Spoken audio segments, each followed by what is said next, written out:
Welcome to Inspiring Minds, powered by the Edison Awards, where we showcase the leading innovators from across the globe.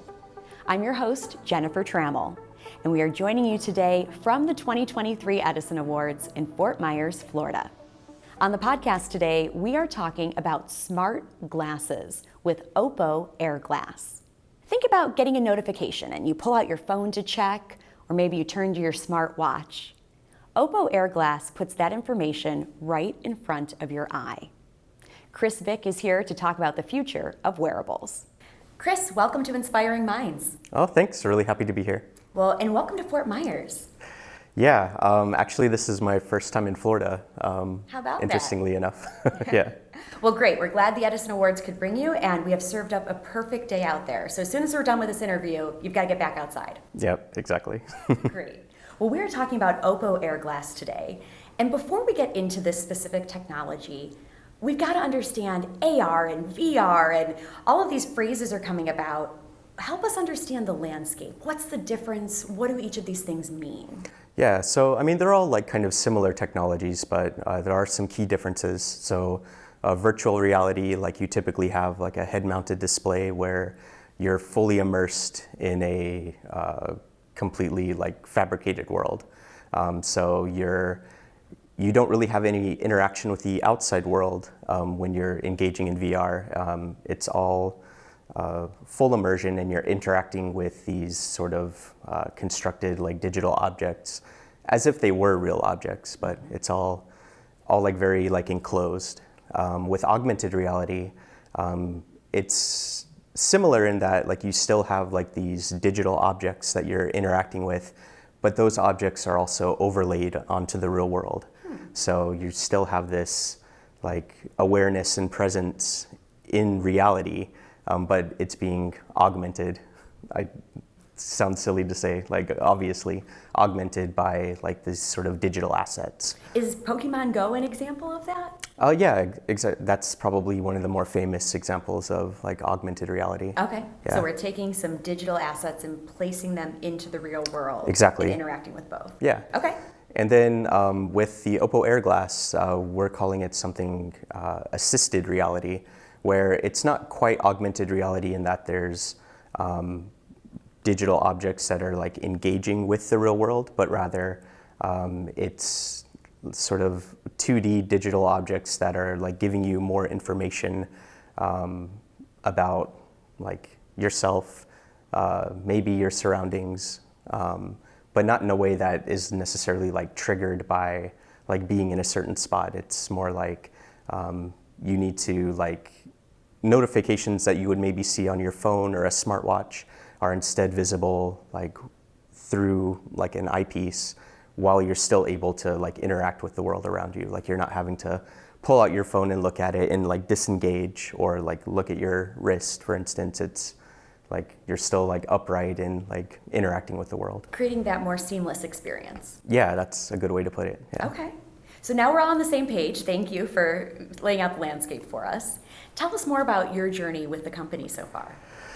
Oh, wow. So I've been with OPPO since about 2012. I started with OPPO Digital, which was the division of the company that was making Blu-ray players. So we started with DVD players, then Blu-ray players, went into personal audio with headphones, headphone amplifiers, that type of thing. And then eventually, when we wound down that part of the business, I moved to the mobile phone side. And that's when I joined the US Research Center in Palo Alto in California. And I've been there since about 2018. So the majority of my work is focused on what's called partnership management, where we basically interact with primarily startup companies based around Silicon Valley to see if there's maybe any up-and-coming technology that we might want to utilize in future products.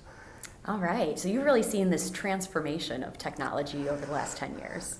Yeah, I mean, at the time that OPPO Digital was making Blu-ray players and those types of products, like OPPO Mobile was still making like phones and then smartphones, and then moving into like wearables and things like that. So it was two like, I guess, simultaneous but different journeys, and then they kind of merged together. Yeah. Like, Yeah. We're seeing a lot of that convergence. Yeah. Each area of our lives become more digital. Sure, an yeah. impact there. So let's talk about wearables. Let's talk about OPPO Air Glass. Yeah. This is a really exciting product, and it's especially cool if you can go watch a video of it. Mm-hmm. Since we're on podcast for the most part, tell me about this. What does it look like? How do people interact with OPPO Air Glass? Yeah, so it's basically a monocle designed like smart glass where you have a pair of like glasses frames that like look pretty much like normal glasses frames, but there's a magnetic system in place where you're able to kind of clip on the OPPO Air Glass monocle.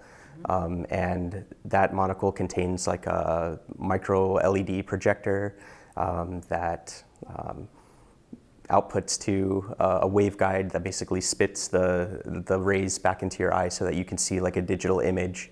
And I mean, basically like the types of notifications that you would receive like from like a smartwatch or something like that is what you would see with OPPO Air Glass. So you would get like maybe step-by-step navigation instructions. So you're walking around a new city, you don't want to pull out your phone and look like that tourist. Yeah, exactly. You don't want to in an unsafe area, make yourself a target. Yeah, sure. Okay, you're getting those directions right in front of your eye. Right. What are some of the other use cases?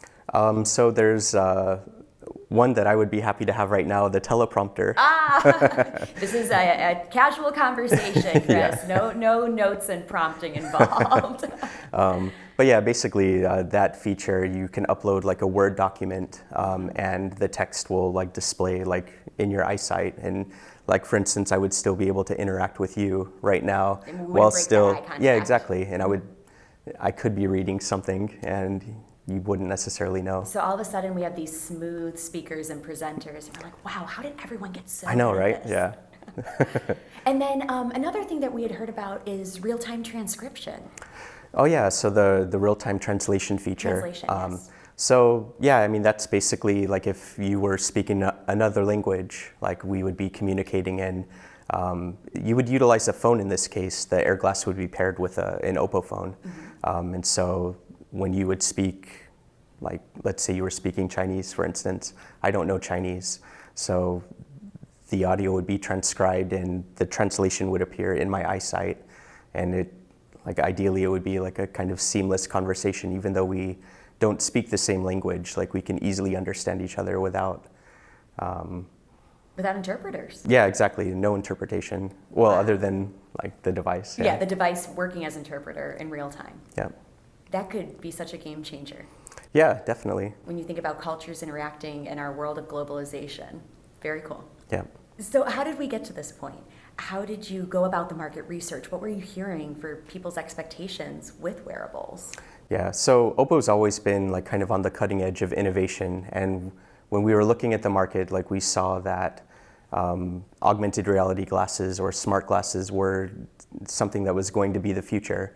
And so we wanted to make investments in that area so that like as the market matured, we would be like right there with it and would be able to offer our customers like compelling cutting edge products that took advantage of that technology. When I think about a watch or a ring, there's something fundamentally different about putting it on your face. Yeah. What is the market telling you about that experience and what they want? Well, first of all, like for people that don't already wear glasses, like asking someone to put glasses on their face is kind of a tough sell. So something that really needs to be considered is that for people that don't require corrective lenses to begin with, there really needs to be compelling use cases to convince them to do it in the first place. So for instance, I wear contact lenses, like I on purpose don't wear glasses. And getting me to put glasses back on it's going to be tough, to be honest. So there really needs to be like a good reason to do so. Could we get to the point that the OPPO lens is a contact? I mean, there are companies that had been working on that type of technology. So I think eventually I don't know how long it will take, but yeah, I think that's probably something that will happen in the future. Yeah. And then when you think about glasses, for people who like wearing them too, not just trying to convince someone, it becomes this expression of your personality. Yeah, definitely. And so, I mean, when people do choose a pair of frames, like it's very unique to them. I mean, when you're looking at someone's face, like anything on their face is kind of a huge deal. So they need to be aesthetically pleasing. They can't look, I mean, they can't make the person that's wearing them feel like self-conscious necessarily. Like they have to be like very comfortable with the design.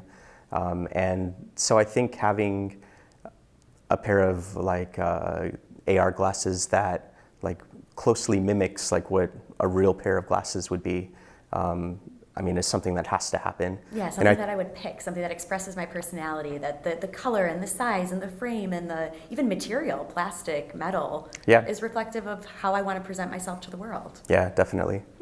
All right, we're gonna go glasses shopping one day then, and just like you're at the ophthalmologist, you know what I hate when they dilate your eyes first, and then they're like, why don't you pick out some new frames today? So we'll be shopping instead for our AR glasses. Right. No dilation required. Yeah, if all goes well, yeah. What else should we know about OPPO and where you're headed? Well, I mean, for people that aren't familiar with the company, like we're one of the top smartphone manufacturers in the world. Where we have a whole like ecosystem of devices at this point, smartphones, smart glasses, wearables like smartwatches, true wireless stereo earbuds, basically anything that is like IoT devices, anything that kind of uses the smartphone as kind of a base that like you can expand upon from there. We're here in Fort Myers for the Edison Awards. The gala is tonight. How you feeling? I feel good. Like I'm kind of excited for it. Actually, you should be, yeah.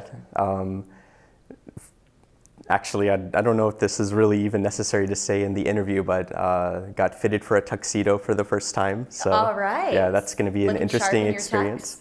Yeah, I feel like it's pretty decent. I don't know. Yeah. Good. That's a nice experience. Yeah. Well, and that's part of the fun. We're here for a black tie gala. We have people from all around the world, innovators, inventors, a really smart crowd. What are you looking forward to when it comes to interacting with these folks? Oh, wow. Maybe just learning things. Like I'll easily admit that I'm not the smartest person in the room, so being that's able how you to get better, right? Yeah, exactly. So just being like a fly on the wall, I guess, or maybe even a kind of sponge to like soak up the information. Is something that I'm pretty excited about. Yeah, we have panels this afternoon. We have keynote addresses. And I just think you never know who you're going to sit and have coffee with or who you're going to end up, next to at lunch. Yeah, sure. And that's what makes these interactions so fascinating. So I hope you meet a lot of great people here today. Yeah, me too. Thanks. And tell me about your experience with the team when they found out we are a finalist for an Edison Award. Oh, yeah. So there's a lot of excitement. Like I think that the acknowledgement that comes from being named a finalist for the Edison Awards is something that we're very proud of. And just the fact that the sort of exposure that we get from being nominated or being a finalist, I guess, is also something that the team is very proud of and excited about. Well, Chris, congratulations to you. Share our good wishes with the team, and we'll look forward to seeing OPPO Air Glass in the future. All right, sounds good. Thank you. Thank you. And thank you for joining us for this special edition of Inspiring Minds from the Edison Awards in Fort Myers, Florida. We hope you'll tune in again next time for a story with another inspiring innovator. I'm your host, Jennifer Trammell.